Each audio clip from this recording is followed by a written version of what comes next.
وما خلقنا السماوات والارض وما بينهما لاعبین، ہم نے زمین و آسمان اور جو کچھ ان کے درمیان ہے یہ کھیل کے لیے پیدا نہیں کیا. ما خلقناہما الا بالحق، زمین و آسمان کی پیدائش کسی مقصد کے تحت ہوئی. ولکن اکثرهم لا يعلمون، لیکن اکثر لوگ اس حقیقت سے ناواقف ہیں. لیکن اکثر لوگ آپ دیکھیں ان کا آپ کانفیڈنس لیول دیکھیں، آپ جس سے بھی پوچھیں نا وہ کہے گا جی بنو پتہ ہے سب کچھ. اور اللہ ہمارے اکثر لوگ ناواقف ہیں، وہ سیریس لے ہی نہیں رہے خدا کی اس کریشن کو کہ بھئی مر کے اللہ نے مقصد کے لیے پیدا کیا. مقصد کیا ہے؟ الذی خلق الموت والحیات لیبلوکم ایکم احسن عملا. ہم جانچنا چاہتے ہیں تم میں سے کون اچھے اعمال کرتا ہے، کون سے برے اعمال کرتا ہے. کسی نے کوئی مقصد بیان کیا ہوا ہے، کسی نے کہا جی وہ آپ نے جو مخلوق کی خدمت کے لیے اللہ نے پیدا کیا. کوئی کہتا ہے جی اولیاء اللہ کو مرتبے دینے کے لیے پیدا کیا. کوئی مقصد بیان کرتا ہے، وہ کوئی مقصد او اللہ بندے اپنی فکر کرو تو اڈل کے بڑھنی ہے. ہر بندے نے اللہ کے حضور ثم لتسألن یومئذ عن النعیم، اس دن پھر قیامت والے دن تم سے تمہارے اعمال کے بارے میں پرسش ہو. اس لیے پیدا ہوئے ہیں اور تو کوئی مقصد ہی نہیں ہے، سیدھا سا مقصد ہے. چونکہ یہ کم اوکھا ہے نا، اس واسطے انہوں چھوڑ کے باقی مقصد بڑھا لینے. ٹھیک ہے، اب دیکھ لیں اللہ نے ذکر کیا نا کہ ہم نے زمین و آسمان کو با مقصد پیدا کیا. یہ حق کے ساتھ، حق کی ٹرانسلیشن ہوتی ہے پرپسفل، با مقصد. قرآن کے بارے میں بھی آیا وَبِالْحَقِّ أَنزَلْنَاهُ وَبِالْحَقِّ نَزَلَ، ہم نے قرآن کو حق کے ساتھ اتارا اور یہ حق کے ساتھ اترا. یعنی مقصد کے لیے اتارا اور یہ اپنا مقصد لے کر آیا. اور مقصد کیا؟ انسانیت کی ہدایت، آخرت کی کامیابی. تو اب یہ ذکر آیا نا کہ ہم نے زمین و آسمان کو کسی مقصد کے لیے پیدا کیا ہے، اور ساتھ ہی ذکر آ گیا ان یوم الفصل میقاتہم اجمعین، یقیناً فیصلے کا دن ان سب کے لیے مقرر وقت ہے. یعنی فیصلہ ہوگا. پھر یہ نہیں ہے کہ جناب یہاں پہ آپ نے یاشی کی زندگی کی ہے تو آخرت بھی آپ کی یاشی کی ہوگی. نہیں، دنیا جو اللہ کی مرضی کی گزارے گا اسی کی آخرت اس کی مرضی کی ہوگی، اور جو دنیا میں اپنی مرضی کی زندگی گزارے گا آخرت پھر اللہ کی مرضی کی. اللہم اجرنا من النار، اللہم اجرنا من النار، اللہم اجرنا من النار. اللہم من احییتہ منا فاحیہ علی الاسلام ومن توفیتہ منا فتوفہ علی الایمان. آمین. یوم لا یغنی مولا عن مولا شیئا، قیامت کا وہ دن ایسا ہوگا جب کوئی دوست کسی دوست کے ذرا کام بھی نہیں آئے گا. ولا هم ینصرون، نہ ہی ان کی مدد کی جائے گی. الا من رحم اللہ، ہاں جس پہ اللہ رحم کرے بس اللہ ہی کے رحم پہ ہوگا، کوئی کسی کے کام نہیں آئے گا. آپ کہتے رہے کہ شیخ عبد القادر جیلانی فرماتے ہیں کہ جی میں اس وقت تک جنت میں نہیں جاؤں گا جب تک اپنے سارے مرید نہ لے جاؤں. تسی پاویں جھوٹ مارتے رہو. نہ شیخ عبد القادر جیلانی کی جرت تھی کہ وہ یہ بات کرتے، جھوٹی منسوب کر دی ہے. اللہ فرما رہا ہے جس پہ اللہ ہی رحم کرے انہ هو العزیز الرحیم، بے شک وہی عزت والا ہے، غالب ہے اور رحم فرمانے والا ہے. غالب اتنا ہے جب چاہے پکڑ سکتا ہے، رحم یہ ہے کہ ڈھیل دیتا ہے. اچھا ان ظالموں سے پوچھیں، یہ ویسے تو بخاری مسلم کی حدیث بیان کر رہے ہوتے ہیں کہ قیامت دن نبی بھی کہہ رہے ہوں گے نفسی نفسی، تو شیخ عبد القادر جیلانی کہہ رہے ہوں گے کہ میرے مرید وہ نہیں نفسی نفسی کر رہے ہونے. ان کا مرتبہ جو ہے وہ حضرت ابراہیم علیہ السلام، عیسیٰ علیہ السلام، موسیٰ علیہ السلام سے زیادہ ہے. یار مت ماری ہوئی ہے تو اڈی اللہ دے بندے، اپنی بھی عقل استعمال کرو. بزرگوں کے بارے میں کیا کانسیپٹ انہوں نے کیا ہوا ہے اور وہاں نبیوں کے بارے میں کیا کانسیپٹ. یہ بڑا خطرناک معاملہ ہے. بخاری مسلم دونوں میں حدیث ہے اے میری بیٹی فاطمہ، اس بات پہ نہ اکڑنا کہ تم اللہ کی نبی کی بیٹی ہو، اگر اللہ نے پکڑ لیا میں تمہارے کچھ کام نہیں. اب اور آپ کو کس طریقے سے یقین نبی علیہ السلام دلائیں تو اب آپ مانیں گے کہ کوئی کسی کی وجہ سے کوئی دھونس کے ساتھ کسی کو جنت میں نہیں لے کے جا سکتا. شیخ عبد القادر جیلانی یا کسی بزرگ بابے کا مرتبہ جس کو آپ سمجھتے ہیں حضرت فاطمہ کے برابر ہو سکتا ہے، حضرت فاطمہ کی جوتیوں کے برابر بھی نہیں ہو سکتا.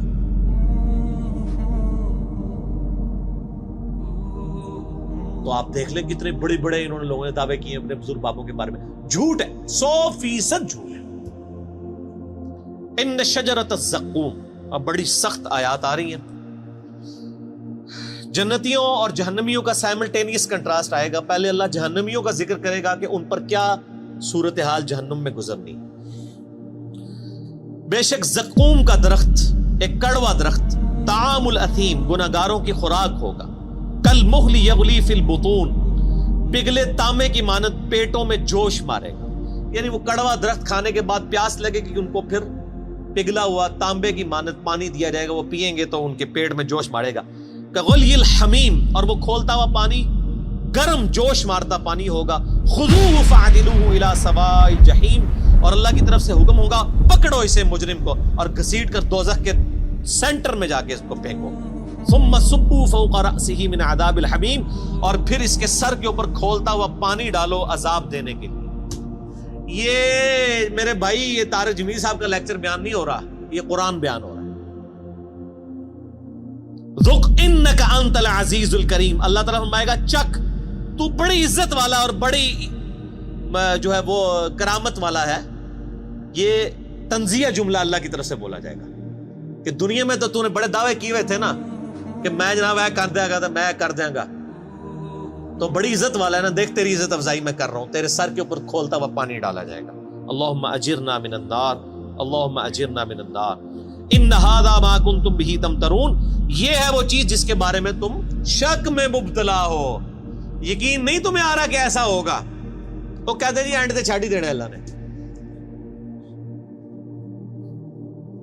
بس ایویں تھوڑی تمکی شمکی ہوئے گی بس. یہ یہودیوں کا عقیدہ تھا, ان کو میں نے پھکی دنیا میں دی ہوئی ہے کہ آپ, وہ کہتے ہیں اللہ بڑا غفور رحیم ہے. ماں دیکھو, ماں کوئی دوزخ میں پھینک سکتی کسی بچے کو, اللہ تعالیٰ کیسے پھینکے گا؟ میں کہتا ہوں جی آخرت تو کسی نے نہیں دیکھی, میں آپ کو ویڈیو نہیں دکھا سکتا, قرآن تو موجود ہے نا, یہی پڑھ کے دیکھ لو. یہ کون ہے, یہ قرآن کس نے نازل کیا ہے؟ یہ جو آیات پڑھ رہا ہوں یہ میں نے گھر بنائی ہیں جن کے اندر یہ سارا ذکر آ رہا ہے. تو میں ان کو دنیا میں ایک مثال دیتا ہوں کہ آپ کہتے ہیں نا ماں نہیں یہ چاہے گی, تو میں آپ کو دنیا سے ایک مثال دیتا ہوں کہ آپ اور میں بھی کبھی نہیں چاہیں گے کہ آپ کا کوئی دشمن ہو, اس کے 4-5 چھوٹے چھوٹے بچے ہوں,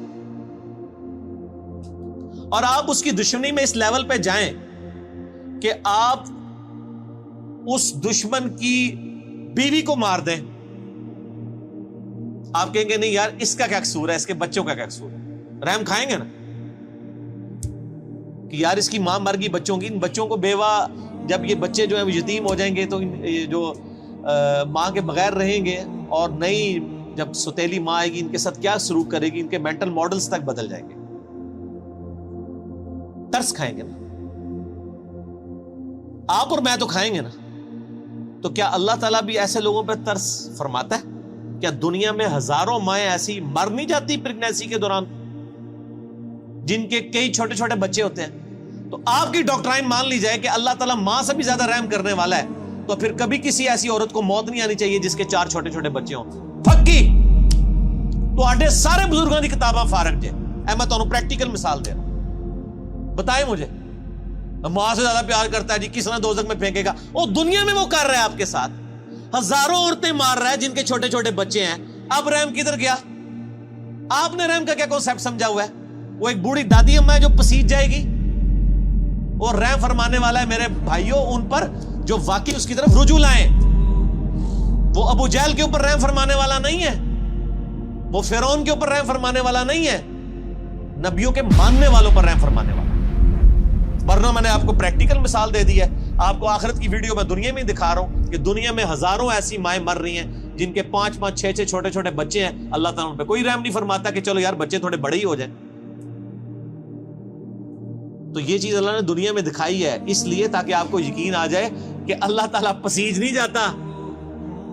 اٹ کوسلے تھے مثالہ بیان کرنی ہے بند کرو,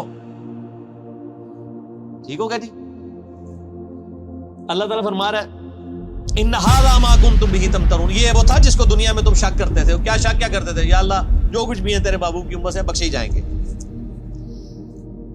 اب سائملٹینیس کنٹراسٹ ان المتقین فی مقام امین, بے شک پرہیزگار امن کی جگہ میں ہوں گے. فی جنات و عیون, اللہ کی طرف سے باغوں میں اور چشموں میں. یلبسون من سندس و استبرق متقابلین, وہ باریک لباس پہنے ہوئے ہوں گے اور دبیس ریشم کا آمنے سامنے بیٹھے ہوں گے. یعنی ان کا جو لباس ہے جس طرح آج کل بھی ہوتا ہے, وہ کیٹی کی شلوار ہوتی ہے, اوپر ململ کا کرتا ہوتا ہے. اللہ فرماتا ہے موٹی ریشم کی ان کی یعنی تہمد ہوگی یا شلوار ہوگی یا پینٹ کوئی بھی ہوگی, اور اوپر کرتے ان کے باریک لباس ہو. کذالک, اور یوں ہی وزوجناہم بحور عین, ہم ان کو بیاہ دیں گے موٹی آنکھوں والی حوروں کے ساتھ. اب یہ حوروں کی ڈیٹیل کے لیے آپ طارق جمیل صاحب کے لیکچر دیکھیں. جو جس چیز کا ایکسپرٹ ہے اس کی طرف ریفر کرنا چاہیے. ادھر ہیں وہ ایکسپرٹ, وہ آپ دیکھیں. یدعون فیہا بکل فاکہۃ آمنین, اور وہ منگوا لیا کریں گے ہر قسم کا پھل اطمینان سے, جو ان کی خواہش ہوگی اللہ تعالیٰ ان کے سامنے رکھے. لا یذوقون فیہا الموت الا الموتۃ الاولی, وہ نہیں چکھیں گے وہاں پر موت کا ذائقہ بجز اس موت کے جو وہ دنیا میں چکھ چکے, بس ایک ہی موت. اچھا میں جنت کی آیات سے نا اس طرح ہی گزر جاتا ہوں نا, تو لوگ کہتے ہیں جنت لیکچر دو, جنت لیکچر. یار جنت لیکچر تو اتنا کچھ ہے, وہ آپ وہی پڑھ لیں. آپ بخاری مسلم میں جنت کا چیپٹر پڑھ لیں, مشکات کی 30 جلد میں جنت کا چیپٹر پڑھ لیں, ٹھیک ہے جی. اور یہ ساری چیزیں کرنے سے, یہ تو اسی طریقے سے کہ آپ بریانی کے فضائل بیان کرنا شروع کر دیں, بریانی تک پہنچنے کے لیے بھی تو ایک ایفرٹ کی ضرورت ہے نا. تو وہ سب کو پتا ہے دنیا میں, میرا خیال ہے جنت کے بارے میں تو سب کو ہی پتا ہے, دوزخ کے بارے میں لوگوں نے انڈر ایسٹیمیٹ کی. تو جس چیز کی ضرورت ہے وہی کریں, اور یہی صحابہ کا طریقہ بھی ہے. بخاری مسلم اٹھا کے دیکھیں, جب حضرت عمر کو زخم لگا ہے تو ان کے پاس آ کے صحابہ کہہ رہے ہیں کہ آپ کی وجہ سے اللہ تعالیٰ نے اسلام کو اتنی شوکت دی ہے, رومن پرشین امپائر گری ہے, اور ہم اللہ سے امید کرتے ہیں کہ آپ اللہ کے حضور آپ تو بخشے بخشائیں. یہ بخاری مسلم دونوں میں ہے. اس زخم کی حالت میں انہوں نے کہا میں تو بس یہی چاہتا ہوں کہ جو کچھ میں نے اسلام کے لیے کیا نا, اس کے بدلے میں اللہ صرف میرے گناہ معاف کر کے مجھے برابر چھوڑ دے. جنت تو چھوڑ دو, بس مجھے برابر کر دے کہ میرے گناہ اور نیکیاں برابر ہو گئی ہیں, میں بریک ایون پوائنٹ پہ آ گیا ہوں. جنت کی بات تو حضرت عمر نے بھی نہیں کی ہے مرتے وقت, حالانکہ اس وقت ضرورت تھی کہ وہ جنت کی بات کرتا ہے کہ میں سیدھے ہی جنت ہی چلے آ جاؤ, اور جنت کی گارنٹی بھی ملی بھی تھی. یہ باتیں نہیں کسی کو یاد. جب ہم یہ باتیں کرتے ہیں ہمیں کہتے ہیں جی کڑوی کڑوی باتیں ہر وقت کرتا ہے. تو حضرت عمر بھی کڑوی کڑوی باتیں کرتے تھے, حالانکہ وہ تو موت کے وقت تھے, اس ٹائم تو ضرورت تھی وہ جنت کی باتیں کرتے. انہوں نے کہا بس مجھے اللہ برابر ہی چھوڑ لینا, اتنا ہی کافی میرے. او بھائی عقل نہ ہوئے تھے موجے ہی موجاں, اور عقل ہوئے تھے سوچے ہی سوچا. جسے عقل ہو اس کو سوچ ہوتی ہے.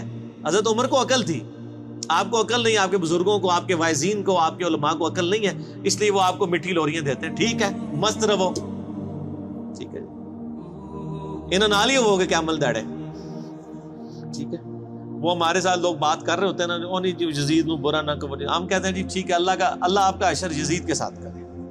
نہیں, اگر ایڈے ہی کانفیڈنٹ ہو تو منگیا کرو دعا کہ یزید اور اس کے خاندان کے ساتھ ہمارا حشر ہو. ہم کہتے ہیں حسین اور اس کے خاندان مولا علی کے ساتھ ہمارا حشر ہو. ہم تو کانفیڈنٹ ہیں, آپ میں اعتماد نہیں ہے.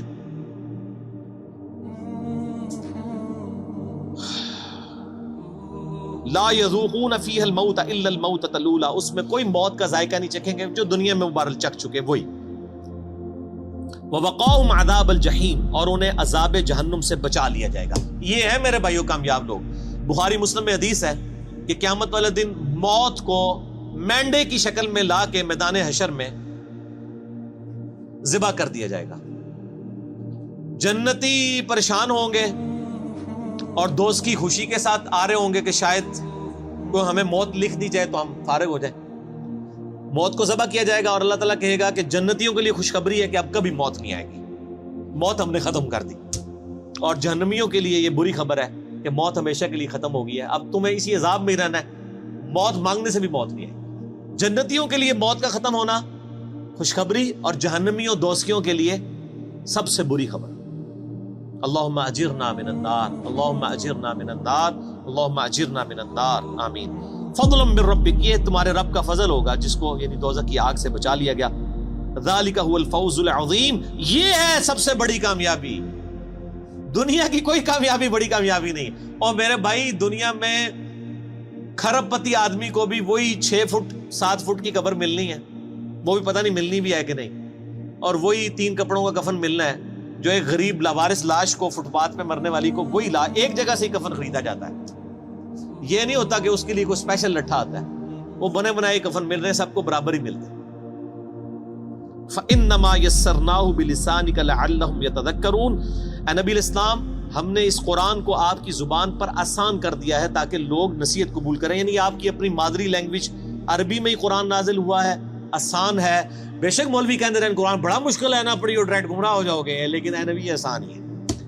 فَارْتَقِبْ إِنَّهُمْ مُرْتَقِبُونَ, تو اے نبی آپ انتظار کیجئے, جو بات قبول نہیں کر رہے حق ان کے مقابلے پہ اب آپ انتظار کیجئے. فَارْتَقِبْ إِنَّهُمْ مُرْتَقِبُونَ, یقیناً وہ بھی ایک انتظار میں ہے, اور وہ انتظار یہ ہے کہ جب ان پہ موت آئے گی عذاب چکھیں گے پھر لگ پتا جائے گا، یہ اصل میں کہا جا رہا ہے۔ تو یہ میٹھی میٹھی باتیں ہیں، دیکھ لیں، تو قرآن نہیں پڑھا ہوا تو میٹھی میٹھی باتیں ہیں، اور قرآن پڑھا ہوا ہے تو بخاری کی حدیث ہے، نبی علیہ السلام ایک چوراہے سے گزرے، کچھ صحابہ ہنس رہے تھے، آپ نے فرمایا جو کچھ میں جانتا ہوں وہ تم جانتے ہوتے تو بہت کم ہنستے، زیادہ رویا ہی کرتے۔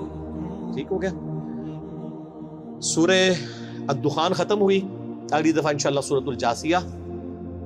اللہ تعالیٰ سے دعا ہے جو حق بات میں نے کہی اللہ تعالیٰ ہمارے دلوں میں راسخ فرمائے، اگر جذبات میں میرے منہ سے کوئی غلط بات نکل گئی تو اللہ تعالیٰ ہمارے دلوں سے محو کر دے اور ہمیں معاف بھی کر دے، ہمیں کتاب و سنت کی تعلیمات پر عمل کر کے دوسرے بھائیوں تک پہنچانے کی توفیق عطا فرمائے۔ سبحانک اللہم و بحمدک، اشہد ان لا الہ الا انت، استغفرک و اتوب الیک، وما علینا الا البلاغ المبین۔ جزاکم اللہ خیرا۔